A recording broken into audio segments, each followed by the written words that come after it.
우리 한국 사람들이면 오래전부터 한국에서 회자되는 이야기를 잘 알고 계실 것입니다. 집안에 좋은 사람이 들어와야 집안이 흥하고 잘 된다. 누구를 가리켜 말하는 거죠? 며느리를 가리켜 말하는 겁니다. 며느리. 사위가 잘 들어와야 집안이 잘 된다. 그런 얘기는 들어본 적이 없어요. 근데 며느리가 잘 들어와야 된다. 그런 얘기는 많이 합니다. 실제적으로 제가 컴퓨터에서 며느리에 대한 속담을 찾아봤습니다. 그런데 자그마치 109개나 나오더라고요. 근데 사위에 대한 속담을 찾아봤는데 하나도 없는 것은 아니고 며느리하고 같이 옆에 사이드로 곁들여서 나오더라고요. 열 사위는 밉지 아니하여도 한 며느리는 밉다. 열 사위는 미운 데가 없어도 한 며느리는 고운 데가 없다. 이런 얘기들이 있더라고요. 네. 사위에 대한 영향력은 별로 이렇게 많지 않은 것 같아요. 그런데 이 여인, 이 며느리에 대한 이야기가 상당히 많이 있습니다. 저는 이게 참 성경적이다. 그런 생각을 해봤습니다. 왜냐하면 에덴 동산에서도 시작되어진 인류의 역사가 이것을 증명해주고 있기 때문에 그렇습니다. 구약 성경의 제목들을 보면 인물의 이름이 그대로 사용되어지는 경우들이 많습니다. 근데 대부분이 다 남자의 이름이죠. 남자 선지자, 하나님의 종들에 대한 이름이 그대로 제목으로 사용되어집니다. 여호수아, 또 다니엘, 에스겔, 이사야, 예레미야. 근데 여성의 이름으로 되어진 구약의 성경책 여러분 기억나십니까? 에스더와 룻 두 책이 있습니다. 여러분 에스더는요, 민족을 구한, 나라를 구한 한 여인의 이야기입니다. 아주 거창합니다. 스케일이 남다릅니다. 그리고 에스더는 한 나라의 왕비이기도 했죠. 여기에 반해서 룻기는 분량도 4장밖에 없습니다. 아주 짧습니다. 그리고 룻기의 내용을 보면 그저 한 가정에서 일어나는 아주 조그만 사소한 이야기를 기록하고 있는 것 같아요.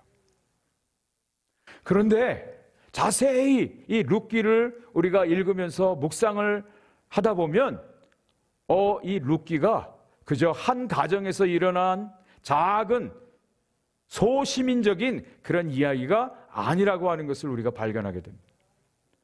룻기를 우리가 지금 1장부터 오늘 이제 마지막 4장까지 오늘 룻기의 마지막 설교 시간입니다. 룻기는 그저 한 가정에서 일어난 작은 이야기가 아닙니다. 룻기는 온 인류를 구원하시는 하나님의 구속사에 대한 이야기라고 하는 것입니다. 전에도 말씀드렸지만 저는 개인적으로 이 룻기를 묵상하면서 하나님의 복음이 이 룻기만큼 가장 확실하고 선명하게 선포되어지는 책이 없다고 생각이 되어집니다. 룻기의 키워드는 은혜라고 하는 단어입니다. 헤세드.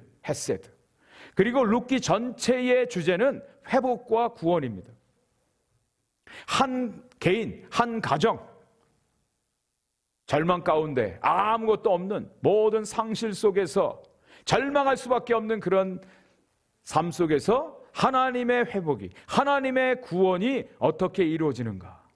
이것은 저와 여러분들, 아니 온 인류의 하나님의 구원의 역사를 우리에게 보여주고 있는 책입니다. 그래서 저는 오늘 이 말씀을 통해서 세 사람의 인물을 함께 생각을 해보려고 합니다. 그것을 통해서 하나님이 어떻게 우리를 구원해 주셨는가? 하나님의 구원의 역사가 얼마나 크고 귀한가? 여러분 이것은요 비밀 중에 비밀입니다. 이것을 깨닫는 사람들은요 엄청난 하나님의 은혜의 선물을 받고 살아가는 사람들이에요. 세상 사람들은 알 수 없어요. 세상 사람들은 죽었다 깨어나도 이해할 수 없는 하나님의 놀라운 구원의 비밀이 이 말씀 가운데 담겨져 있다는 것입니다. 자, 첫 번째 나오미를 먼저 생각해 보려고 합니다. 드디어 하나님의 은혜가 이 나오미 가정 가운데 임했습니다. 오늘 본문 13절 말씀은 이에 보아스가 룻을 맞이하여 아내로 삼고 그에게 들어갔더니 여호와께서 그에게 임신하게 하심으로 그가 아들을 낳은지라. 보아스가 룻을 통해서 아들을 낳게 되었는데 그 임신하는 분도 하나님이시고 하나님이 그 가정에 아들을 주셨다 그래요. 그런데 14절 말씀을 보니까 좀 이상한 데가 나와요. 룻이 아들을 낳았어요. 그러면 사람들이 룻에게 가서 축하를 해줘야 되지 않습니까? 그런데 온 동네 사람들이, 여인들이 나오미에게 와서 나오미를 축하하는 거예요. 14절 15절 말씀을 제가 한번 다시 읽어드리겠습니다. 여인들이 나오미에게 이르되 찬송할지로다. 여호와께서 오늘 내게 기업 물을 자가 없게 하지 아니하셨도다. 이 아이의 이름이 이스라엘 중에 유명하게 되기를 원하노라. 이는 내 생명의 회복자이며 내 노년의 봉양자라. 마치 나오미가 아이를 낳은 것처럼, 나오미가 아들을 낳은 것처럼 사람들이 나오미에게 와서 축하를 하고 하나님께 찬양을 하는 것입니다. 16절 17절은 한 발짝 더 나갑니다. 나오미가 아기를 받아 품에 품고 그의 양육자가 되니 그의 이웃 여인들이 그에게 이름을 지어주되 나오미에게 아들이 태어났다. 아이를 받은 사람이 룻이 아니라 나오미래요. 그리고 이웃 여인들이 그 아이의 이름을 정해줬습니다. 나오미가 지금 아들을 낳았다라고 하는, 어떻게 보면 좀 이상한 비상식적인 사건이 이 나오미의 가정에 벌어지고 있는 것입니다. 나오미가 양육자가 된대요. 나오미는요, 남편 엘리멜렉이 죽었습니다. 좀 잘 살아보겠다고 더 나은 삶을 위해서 모압 땅에 갔다가 남편 죽었죠. 두 아들, 생떼 같은 두 아들도 잃었습니다. 그 당시에 남편 또 아들을 잃는다, 그것은 인생이 끝이다라고 하는 겁니다. 절망입니다. 왜냐하면 모든 가정의 경제를 남자들이 다 일으킵니다. 일하는 것은 남자들이 해요. 남편이 없다, 아들들이 없다, 보호자가 없어진 것입니다. 그리고 더 나아가서 이제 가문이 끝나는 것입니다. 아들이 없으면 다 이제 가문이 끝나는 거 아닙니까? 우리 한국 분들도 그런 것이 있지만 이스라엘 사람들도 이 조상으로부터 받은 그 유업, 기업을 지키고 그 가문을 잇는 것을 생명처럼 여겼어요. 그런 의미에서 보면 나오미는 정말 절망 중에 절망할 수밖에 없는 그런 인생이었습니다. 다 잃고 빈털터리가 되어서 절망의 나락으로 떨어져서 그가 고향으로 돌아오면서 사람들에게 뭐라고 말합니까? 더 이상 나를 나오미라고 부르지 말라. 대신에 마라라고 부르라. 마라라고 하는 뜻은 괴로움, 고통이라고 하는 뜻입니다. 나오미라고 하는 뜻은 희락의 뜻입니다. 이젠 더 이상 내 인생은 희락이 없고 소망이 없고 나는 끝이다 라고 하는 절망 중에 그가 베들레헴에 돌아왔던 것이죠. 나오미는 개인적으로 완전히 절망 가운데 빠졌습니다. 가정적으로도 희망이 안 보입니다. 그런데 룻기 전체를 보면서 하나님이 그런 나오미를 어떻게 하십니까? 회복시키시는 거예요. 회복시켜 주시는 거예요. 그것이 구원이에요. 그것이 구원입니다. 룻기 1장의 분위기는 완전히 어둠입니다. 절망입니다. 죽음입니다. 그런데 룻기 4장의 내용은 무엇이죠? 소망입니다. 생명입니다. 회복입니다. 구원입니다. 저는 이것이 하나님의 역사라고 분명히 믿습니다. 여러분 성경 전체를 한번 읽어보십시오.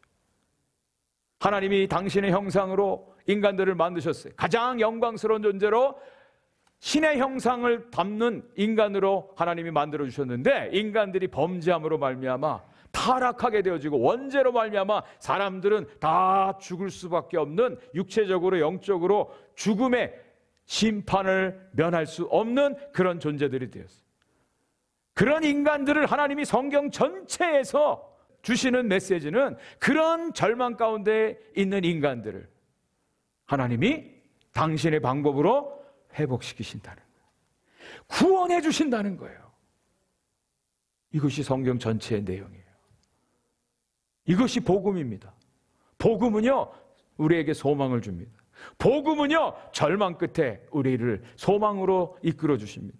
복음은요, 우리를 좌절과 눈물과 슬픔과 외로움 가운데 있는 그런 존재들을 하나님의 영광의 자리로, 기쁨의 자리로 우리를 인도해 주신다는 거예요. 이것이 복음이에요. 이것이 복음이에요. 하나님께서 이 나오미의 가정을 어떻게 회복시키시는가, 오늘 이 말씀이 우리에게 가르쳐 주십니다. 첫 번째로는요, 나오미를 축복하면서 이 여인들이 그에게 귀여운 물을 자가 있었다, 그렇게 축하를 해주고 있어요. 나오미는 룻과 함께 고향으로 돌아왔죠. 그들이 살 수 있는 유일한 길은 귀여운 물을 자, 회복자, 고엘이 필요하다고 말씀드렸죠. 그 고엘이 바로 저와 여러분들에게는 예수 그리스도이십니다. 하나님을 떠난 인생, 죄로 말미암아 영원한 심판을 받을 수밖에 없는, 절망 가운데 살 수밖에 없는 그런 인생. 여러분, 그것이요, 우리 인간 실존 아닙니까? 아무리 건강해도요, 아무리 돈이 많아도요, 아무리 많은 것을 배우고 많은 것을 가졌다 해도 한 번은 사람들이 다 죽어요. 다 죽어요. 박사학위를 몇 개 가지신 분도 나중에 인생 노년에 치매가 걸리니까 그 지식 다 사라져요. 다 죽어요. 그것이 인간 실존의 현 주소입니다. 그런 인간들에게 하나님께서 구원의 소망을 허락해 주셨는데, 성경은 분명히 말씀합니다. 모든 인간은 죄와 허물로 죽었다.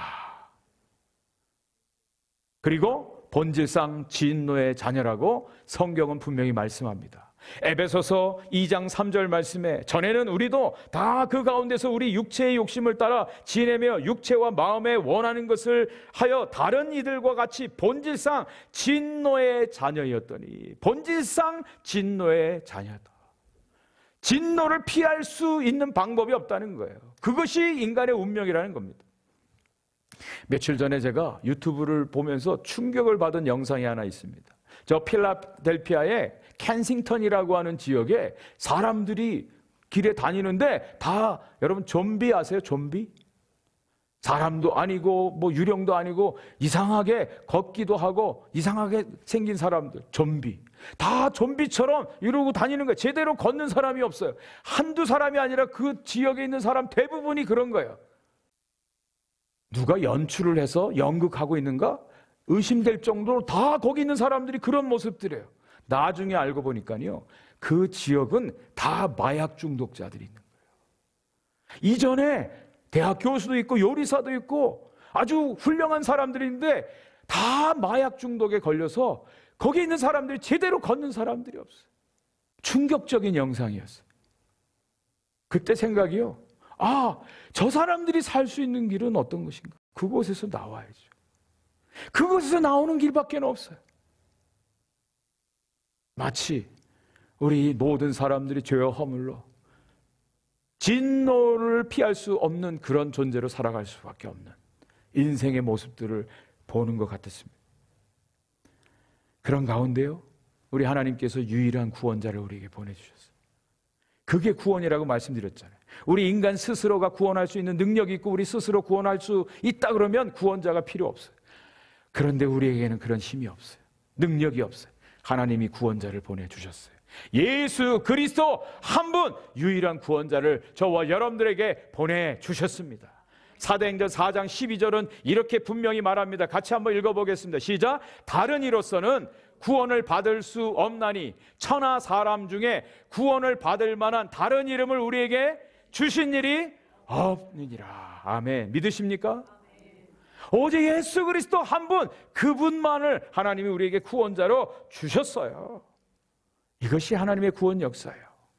나오미와 룻의 가정이 유일하게 구원받을 수 있는 길은 기업 물을 자 고엘 보아스를 만나고 보아스를 통해서 그의 가정이 구원받을 수 있는 것처럼 하나님께서 예수 그리스도를 통해서 저와 여러분들을 구원해 주신 줄 분명히 믿습니다. 그리고 이 나오미에게 뭐라고 말합니까? 생명의 회복자다. 그 아들이 생명의 회복자고 내 노년의 봉양자가 될 것이다. 그렇게 나오미를 축복했습니다. 나오미의 인생은 괴로움이었어요. 절망이었어요. 그런데 그 아들이 태어남으로 말미암아 생명이 회복되었다는 거예요. 그 아들이 생명의 회복자가 됐다는 거예요. 그리고 나오미가 그 아들의 봉양자가 된다. 아니, 그 나이 많은 나오미가 그 아들을 어떻게 양육해요? 오히려 그것도 힘든 일 아닌가요? 그런데 그 이야기가 아니라 나오미는 절망 그 자체였잖아요. 인생에 의미가 없었잖아요. 그런데 새로운 생명이 그에게 들어간 거예요. 그리고 삶이 의미 있는 삶으로 새로운 생명의 능력으로 살아갈 수 있는 존재로 바뀌어진 것을 이렇게 말씀하고 있습니다. 절망적 인생, 무의미했던 인생, 아무것도 바랄 수 없는 그런 인생이 이제는 유의미하고 생명력을 가지고 하나님이 주신 생명으로 살아갈 수 있는 축복의 인생으로 바뀌어졌다는 거예요. 이것이 예수 그리스도를 믿는 성도들에게 주신 하나님의 은혜요 복입니다. 요한복음 5장 24절, 우리 잘 아는 말씀이죠. 우리 한번 같이 큰 소리로 읽어보겠습니다. 시작. 내가 진실로 진실로 너에게 이르노니 내 말을 듣고 또 나 보내신 이를 믿는 자는 영생을 얻었고 심판에 이르지 아니하나니 사망에서 생명으로 옮겼느니라. 아멘, 아멘. 우리에게 생명이 들어왔어요. 영원한 생명이 들어왔어요. 주님의 생명이 들어왔어요. 심판에 이르지 아니하고 영원한 생명 구원의 자리로 이끌어 주셨습니다. 여러분, 그것이 행복 아닐까요? 제가 미리 허락을 받고 제가 간증을 하겠습니다. 지난주 토요일이 우리 권인아 집사님 남편 고 권영모 집사님 돌아가신 지 4년이 되는 날이었어요. 추도 예배를 같이 드렸어요. 근데 며칠 전에 우리 권인아 집사님 딸 세라가 엄마한테 그렇게 물어봤대요. 엄마, 언제가 제일 행복했어? 언제가 제일 행복했어? 아니, 남편이 다 돌아가시고 또 정말 힘들게 우리 세라랑 같이 일하시면서 사시는. 근데 우리 권인아 집사님이 그런 고백을 하셨다는 거예요. 나는 지금이 제일 행복해. 지금이 제일 행복해. 아니, 남편 돌아가셨는데 행복해요? 네? 일이 많은데, 스트레스 많은 그 양로병원에서 많은 일들을 하는데, 출퇴근 LA로 하는데, 피곤한데, 그런데도 행복하대요. 왜? 하나님의 생명의 말씀이 들어오니까 집사님의 인생 가운데 생명이 약동하는 거예요. 행복하시대요. 저는 그 고백이 진실한 하나님이 주시는 고백이라고 분명히 믿습니다. 하나님의 생명이 들어오면요, 하나님의 참된 행복이 있어요. 생명의 역사입니다. 회복의 역사입니다. 구원의 역사가 이루어지는 것을 분명히 믿으시기 바랍니다. 네. 세 번째로, 이 나오미는요, 새로운 인생의 사명이 생겼어요. 조금 전까지만 해도 절망 그 자체예요. 무엇을 먹고 살아야 될까? 어떻게 인생을 헤쳐나가야 될까? 그거 걱정했어요. 그런데 이 보아스를 통해서 기업이 물러지고 그 며느리 룻을 통해서 그 가정에 귀한 아들이 태어났습니다. 이 나오미는 어떤 희망이 생겼을까요? 이제는 그 아이를 키우는 희망이 생긴 거예요. 예? 힘들어도 그 아이를 이제 안고 양육하는 양육자가 된 겁니다. 주님을 만난 사람들은 희망이 생겨요. 그런 얘기를 합니다. 청년들은 미래를 얘기하고, 중년은 오늘을, 현재를 얘기하고, 노인들은 왕년을 얘기한대요. 나이는요, 숫자에 불과합니다. 여러분들이 아무리 연세를 잡수셔도 미래를 얘기하고 하나님의 비전을 얘기하고 하나님 나라의 사역들을 추구한다면 여러분들은 청년들이에요. 갈렙처럼. 그런데 아무리 나이가 젊어도 과거에 집착하고 과거에 묻혀 있으면 죄송하지만 인생 다 산 노인으로밖에는 보여지지 않는다. 사도 바울이 이런 고백을 합니다. 빌립보서 3장 12절 말씀에 내가 이미 얻었다 함도 아니요 온전히 이루었다 함도 아니라 오직 내가 그리스도 예수께 잡힌 바 된 그것을 잡으려고 달려가노라. 저희 교회 권사님께서 며칠 전에 성경 공부하는데 그런 말씀을 하시더라고요. 나의 평생의 사명이 하나 있습니다. 그것은 내 손주들을, 내 어린 손주들을 하나님의 말씀으로 잘 양육하고 그 아이들이 정말 참된 하나님의 사람 그리스도인으로 자라가게 하는 것, 그것이 내가 가진 마지막 인생의 사명입니다. 그 고백을 하시더라고요. 여러분, 주님 안에 거하면요 새로운 사명이 생겨요. 할 일이 보입니다. 비전이 생겨요. 나오미에게 그런 놀라운 회복의 은혜가 임한 것을 오늘 말씀을 통해서 우리가 발견을 하게 됩니다. 조금 전까지 절망이었는데, 조금 전까지 죽음의 그늘 가운데 있었는데, 이제는 생명의 능력 가운데 비전을 향해 달려가는 하나님의 사람이 되었습니다. 여러분, 이것이 하나님의 구원의 역사예요. 복음의 역사입니다. 자, 두 번째로 오늘 룻이라고 하는 여인을 한번 보겠습니다. 룻에 대해서 이 여인들이 이렇게 표현을 합니다. 15절 말씀입니다. 이는 내 생명의 회복자이며 내 노년의 봉양자라 곧 너를 사랑하여 7 아들보다 귀한 내 며느리가 낳은 자로다 하니라. 룻에 대해서 7 아들보다 낳은 며느리, 이렇게 칭찬을 해주는 거예요. 근데 여러분, 룻이라고 하는 이 여인은 모압 출신입니다. 모압 여인이에요.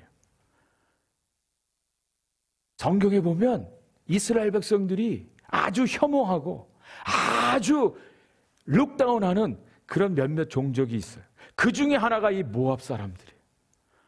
모압 사람들의 시작이 바로 아브라함의 조카 롯하고 그의 두 딸하고의 관계 속에서 태어난 종족이 바로 이 모압 종족이에요.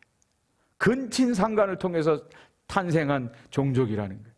그리고 이 모압 사람들은 이스라엘 백성들이 출애굽하는 과정에서 그 끝에 어린아이들, 부녀자들을 공격해서 그들을 죽이는 악행을 벌였던 사람들. 또한 바알부올이라고 하는 우상숭배의 사건을 통해서 이스라엘 사람들이 많은 수가 죽임을 당한 그런 사건도 있었습니다. 그래서 하나님께서 이 모압 종족에 대해서는 여호와의 청해에 들어오지 못할 것이다 라고 아주 못을 박으신 종족이에요. 신명기 23장 3절 말씀입니다. 암몬과 모압 사람들은 여호와의 청해에 들어오지 못하리니 그들에게 속한 자는 10대뿐 아니라 영원히 여호와의 청해에 들어오지 못하리라. 청해에 들어오지 못한다는 얘기는 그저 어떤 모임에 들어오지 못한다는 얘기가 아니라 구원에서 제외됐다는 얘기예요. 룻이라고 하는 여인은 모압 출신이에요. 모압 여인이에요. 이 사람이 베들레헴에 왔어요. 시어머니 따라서. 어떤 것도 할 수 없는 그런 존재라고 하는 것입니다. 그런데요, 이 룻이 하나님의 은혜를 입고 그의 인생을 통해서 그 가정과 더 나아가서 하나님의 놀라운 구속사를 이루는 하나님의 위대한 여인으로 성경이 기록을 하고 있습니다. 가장 중요했던 것이 뭐예요? 룻기 1장 16절 17절 룻이 그 시어머니 앞에서 고백했던 그 놀라운 신앙의 고백, 선택. 룻이 이르되 어머니께서 가시는 곳에 나도 가고 어머니께서 머무시는 곳에 나도 머물겠나이다. 어머니의 백성이 나의 백성이 되고 어머니의 하나님이 나의 하나님이 되시리니 어머니께서 죽으시는 곳에서 나도 죽어 거기 묻힐 것이라. 여러분, 신앙이라고 하는 것은요, 생명을 건, 영원한 생명을 건 일생일대의 결단입니다. 신앙, 우리가 하나님을 믿는다, 예수 그리스도를 믿는다 라고 하는 그 신앙의 결단은 영원한 생명을 걸고 하는 결단이에요. 그 결단이 있을 때 진정한 하나님의 구원이 이루어집니다. 하나님의 구원의 놀라운 은혜와 그 복을 우리가 경험을 할 수 있게 됩니다. 이 결단이 저와 여러분들 가운데 있기를 간절히 축복합니다. 그저 이렇게 해도 되고 저렇게 해도 되고 한 발은 세상에 한 발은 신앙 안에, 이것은요 본인도 괴롭고 하나님도 괴로우실 것 같아요. 한번 예수 그리스도를 믿으시려면 우리들의 모든 것을 다 던지는 믿음의 결단이 있어야 돼요. 여호수아가 이스라엘 백성들을 앞에 두고 마지막 유언적인 설교를 하죠. 여호수아 24장 15절 말씀입니다. 만일 여호와를 섬기는 것이 너에게 좋지 않게 보이거든 너희 조상들이 강 저쪽에서 섬기던 신들이든지 또는 너희가 거주하는 땅에 있는 아모리 족속의 신들이든지 너희가 섬길 자를 오늘 택하라. 오직 나와 내 집은 여호와를 섬기겠노라. 오늘날 섬길 자를 택하라. 섬길 자는 하나여야 돼요. 둘이 될 수가 없어요. 그것은 섬기는 게 아닙니다. 오늘날 너희 섬길 자를 택하라. 이 룻에 대해서 그 여인들이 7 아들보다 나은 며느리다, 이런 축복을 했습니다.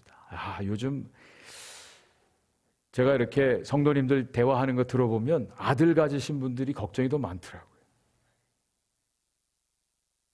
시어머니들이요, 장가간 아들이 집안일 하는 거 보면 기분이 좋아야 되는데 그렇게 화가 난대요. 왜 그런지 모르겠어요. 네? 아들이, 자기가 낳은 아들이 아니라 며느리 남편이래요. 오늘 이 말씀 속에서 룻에 대해서 7 아들보다 나은 며느리다, 이런 칭찬이에요. 최고의 칭찬이에요. 무엇 때문에? 아들 낳아줘서요? 시어머니 잘 복양해서요? 아닙니다. 여기 또 7이라고 하는 숫자가 나오잖아요. 7. 성경에서 7이라고 하는 숫자는 하나님의 숫자예요. 완전함, 충만함, 그것을 의미합니다. 완전한 순종의 며느리라는 거예요. 완전한 순종 가운데 하나님의 구원의 역사가 이루어지는 하나님의 사람이라고 하는 것입니다. 성경에는 예수님의 그 족보에 4명의 여인들이 나오는데 다 이방 여인들이죠. 다말이 그랬고요, 또 라합이 그랬고요, 룻이 그랬고요, 또 우리아의 아내 밧세바가 그랬고요. 다 이방 여인들이에요. 어떻게 이런 사람들이 예수 그리스도의 족보에 들어갔는지. 그런데 하나님의 의도가 여기에 있습니다. 하나님의 구원의 역사는 우리 인간들의 모든 지식과 경험과 이성과 우리들의 모든 상식을 완전히 다 깨트려 버리시는 하나님의 놀라우신 구원의 역사임을 우리는 성경에서 발견을 하게 됩니다. 그래서 로마서 11장 33절에서 사도 바울이 이렇게 하나님을 찬양합니다. 깊도다 하나님의 지혜와 지식의 풍성하며 그의 판단은 헤아리지 못할 것이며 그의 길은 찾지 못할 것이로다. 하나님이 구원하시는데 우리 인간들의 생각, 우리들의 인간들의 기대, 우리 인간들의 어떤 사고, 이 모든 것들을 완전히 다 깨트려 버리셨어요. 당신의 방법으로 하시는 거예요. 하나님의 지혜요, 하나님의 놀라우신 주권적인 역사입니다. 그리고 이어서 로마서 11장 36절에 이렇게 고백합니다. 우리 다 같이 한번 이 말씀을 큰 소리로 한번 선포하겠습니다. 이는 만물이 주에게서 나오고 주로 말미암고 주에게로 돌아감이라. 그에게 영광이 세세에 있을지어다. 아멘. 만물이 하나님께로 나오고 그로 말미암고 주께로 돌아가는 하나님의 구원의 역사가 이루어져요. 룻과 같이 객관적으로, 세상적으로 보면 볼품없는, 아무 기대할 것 없는 그 룻이라고 하는 이 작은 여인을 통해서 하나님의 구원 역사가 이루어졌다는 거예요.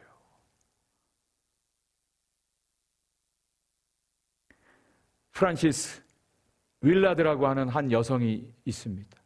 이분은 한 100여 년 전에 미국에서 태어났던 분인데요. 이분은 어릴 때부터 아주 똑똑했어요. 당찼어요.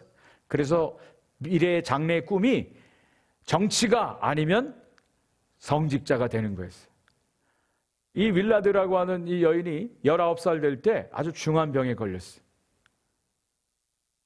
생명의 기로에 있을 때 하나님 앞에 기도합니다. 하나님, 나를 살려주시면 내 인생을 주님께 바치겠습니다.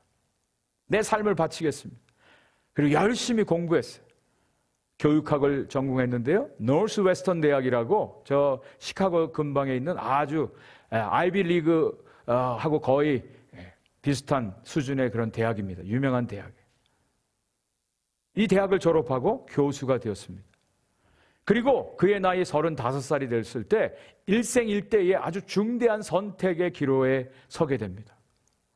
두 가지 제안이 들어왔어요. 첫째로는 그 당시의 연봉 2,400불, 100여 년 전에 2,400불 연봉, 노스 웨스턴 대학의 총장이 되어달라고 하는 요청을 받았어요. 그리고 또 하나의 요청은 기독 여성 절제회라고 하는 기독교 단체, 이 단체에 들어가면 당장 월세를 걱정해야 될 그런 자리입니다. 여기에 지부장을 맡아달라고 하는 그런 요청을 받았어요. 이 윌라드가 하나님 앞에 기도하는 가운데 기독 여성 절제회 지부장을 하게 됩니다. 많은 어려움이 있었죠. 가난이 있었죠. 힘든 것이 있었죠. 그런데 놀랍게 이 프란시스 윌라드를 통해서 금주법, 미국의 술 금주법이 만들어져요. 여러분, 이 루세 일생일대의 결단, 이것을 통해서 하나님의 구원 역사에 한 자리에서 귀하게 쓰임받는 여인이 되었어요. 저와 여러분들 가운데 이런 귀한 일생일대의 결단이 있어지기를 간절히 축복합니다. 자, 오늘 말씀의 마지막 인물이 나옵니다. 오벳이라고 하는, 룻이 낳은 아들의 이름이 오벳이에요. 오벳.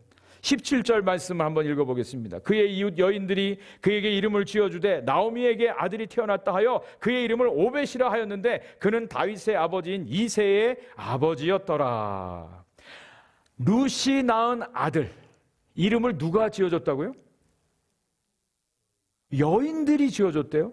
이것도 좀 이례적입니다. 보통은 아버지나 가족 식구들이 지어줘야 되는데 여인들이 지어줬대. 여인들이. 나오미가 아들을 낳았다, 그런 의미에서 오벳이라고 하는 이름을 지어줬어요. 근데 이 오벳이라고 하는 이름의 뜻은 여호와의 종, 섬기는 자, 그런 뜻을 가지고 있어요. 오벳. 근데 이 오벳이 누구냐면 다윗의 아버지 이새의 아버지. 다시 말하면 다윗의 할아버지. 다윗의 할아버지. 한 가정이 정말 완전히 허물어지고 무너지고 절망 가운데 있었는데 기업물자를 통해서 이 가정이 회복되어지는데 그 가정에 아들이 태어나요. 아들이 태어나는데 그저 이스라엘 중에 유명한 자가 되게 해달라고 여인들이 그를 축복했는데요. 나중에 이 오벳이라고 하는 이름이 어디에 등장합니까? 바로 예수님의 족보에 등장하게 되는 거예요. 18절부터 22절까지가 베레스에서부터 시작돼서 다윗까지 이르는 족보가 기록되어집니다. 베레스의 계보라. 베레스는 유다의 아들입니다. 여러분, 이 룻기 1장 18절부터 22절 말씀이요, 그대로 마태복음 1장에 나오는 예수님의 족보에 그대로 기록이 됩니다. 여기 계보라고 하는 말이 나와요. 마태복음 1장 1절에도 아브라함과 다윗의 자손 예수 그리스도의 계보라. 이 계보라고 하는 말은요, 털레더트라고 하는 히브리 단어를 쓰고 있어요. 세계, 계보, 족보, 세대, 그런 뜻을 가지고 있습니다. 예수님이 누구의 자손으로 이 땅에 오신다고 성경에 예언되어 있습니까? 다윗의 자손으로. 다윗의 자손으로. 그리고 그 다윗의 자손으로 예수님이 이 땅에 오셔서 우리를 구원해 주셨다. 창세기 1장 1절이 온 세상의 처음 시작을 우리에게 가르쳐 주셨어요. 태초에 하나님이 천지를 창조하시니라. 신약의 첫 번째 구절이 바로 아브라함과 다윗의 자손 예수 그리스도의 계보라. 구원의 시작, 구원의 역사를 우리에게 보여주고 있습니다. 나오미의 가정, 룻의 가정, 아무것도 아니었잖아요. 절망 그 자체였잖아요. 그런데 하나님의 구원의 역사는 그 과정을 통해서 예수 그리스도의 그 계보가 이루어지게 하시고 하나님의 구원의 역사를 이루어 가셨다는 겁니다. 오벳의 아들 이세, 구약 성경에 보면 이 이세에 대한 예언이 몇 구절 나와요. 그 중에 하나가 이사야 11장 10절 말씀입니다. 그날에 이새의 뿌리에서 한 싹이 나서 만민의 기치로 설 것이요 열방이 그에게로 돌아오리니 그가 거한 것이 영화로우리라. 이새의 뿌리에서 한 싹이 나는데 누구죠? 예수 그리스도. 예수 그리스도. 그분이 만민의 기치가 된대요. 여기 기치라고 하는 것은 배너를 말합니다. 깃발을 말합니다. 그분이 깃발이 된대. 구원의 깃발이 된다는 거예요. 구원의 사인이 된다는 거예요. 그 예수 그리스도를 통해서 온 인류의 구원이 이루어짐을 이사야 선지자가 이렇게 예언하고 있습니다. 여기에 오벳의 아들 이새가 여기에 들어가고요. 그리고 이새의 가정에서 다윗이 태어나고요. 다윗의 후손으로 예수 그리스도가 태어나서 저와 여러분들의 유일한 구원자가 되어 주셨습니다. 다른 길은 없어요. 이것이 하나님의 구원의 방법이었어요. 우리 한 구절 말씀만 읽고 이제 마칩니다. 여러분 너무 잘 아시는 말씀, 요한복음 14장 6절 말씀, 우리 같이 큰 소리로 한번 읽어보겠습니다. 시작. 예수께서 이르시되 나는 길이요 진리요 생명이니 나로 말미암지 않고는 아버지께로 올 자가 없느니라. 믿으십니까? 이 세상 누가 이런 말을 할 수 있겠습니까? 누가 이런 말을 할 수 있겠어요? 예수님이 내가 곧 그 길이다, 그 진리다, 그 생명이다. 나로 말미암지 않고는 아버지께로 올 자가 없느니라. 구원을 받을 자가 없느니라. 영생을 얻을 자가 없느니라. 예수님이 말씀하셨어요. 예수 이외에는 다른 구원의 길이 없습니다. 지난주 월요일 날 어느 가정을 신방했어요. 연세 드신 분들인데 40년 미국 생활을 얘기를 하시더라고요. 너무너무 어려운 삶을 지내셨고 다 큰 아들도 먼저 앞세워서 세상을 떠났고 경제적으로도 어렵고 본인 육신은 지금 병들었고 제대로 걷지도 못하고 남편도 지금 어렵고 뭐라고 위로할 말이 없어요. 근데 그것이 우리 인생이에요. 그분만이 아니라 그보다 훨씬 더 어려운 가운데 있는 분들이 너무너무 많아요. 우리가 어떻게 위로해 드릴까요? 어떻게 그분들을 도와드려야 될까요? 목사지만 때로는 너무너무 제 자신이 무능하고 어떻게 도와드릴 것이 없어서 참 죄스럽고 답답할 때가 한두 번이 아니에요. 근데 제 마음 가운데 그런 믿음이 생기더라고요. 이분들도 예수 그리스도를 믿으면, 예수 그리스도가 계시면, 예수 그리스도가 그 가정의 주인이 되시면, 예수 그리스도가 이 세상에 어떤 어려움과 어떤 가난과 어떤 고난도 예수 그리스도를 통해서 승리케 하시고 구원해 주시고 영원한 생명을 주시는 하나님의 구원의 복음이 될 수 있다. 그런 믿음이 생기더라고요. 그래서 정말 간절하게 기도해드리고 왔어요. 지금도 기도합니다. 여러분, 이 세상에 여러분의 인생을 진정한 영원한 생명 가운데 구원의 길로 인도할 방법은 이 세상에는 없어요. 오직 예수 그리스도 한 분밖에 없습니다. 이 복음이 우리를 살리게 하고요, 우리를 회복시키시고 우리에게 영원한 구원을 이루는 하나님의 은혜의 선물인 줄 분명히 믿습니다. 기도하겠습니다. 하나님 아버지, 고맙습니다. 우리 인생은 우리가 어떻게 할 수 없는 연약한 가운데, 죄로 말미암아 절망 가운데, 죽음 가운데, 심판 가운데, 진노의 자녀들로 저희들 살 수밖에 없습니다. 그런데 하나님께서 우리를 외면하지 아니하시고 우리를 버리지 아니하시고 우리에게 영원한 기업물을 짜 고엘 예수 그리스도를 보내주셔서 그 예수가 우리의 영원한 생명의 구주가 되시고 우리를 하나님의 나라로 인도해 주시며 영원한 생명 가운데 오늘도 기쁨과 삶의 의미와 행복을 누리며 살아가게 하시는 하나님의 역사인 줄 분명히 믿습니다. 하나님, 여기에 머리 숙인 당신의 사랑하는 자녀들 한 분 한 분 한 사람도 빠짐없이 예수 그리스도를 믿고 그리스도로 인하여 천국의 소망 가운데 즐거워하고 하나님을 찬양하는 하나님의 귀한 백성들 되게 하여 주옵소서. 예수님의 이름으로 간절히 기도 올리옵나이다. 아멘. 아멘.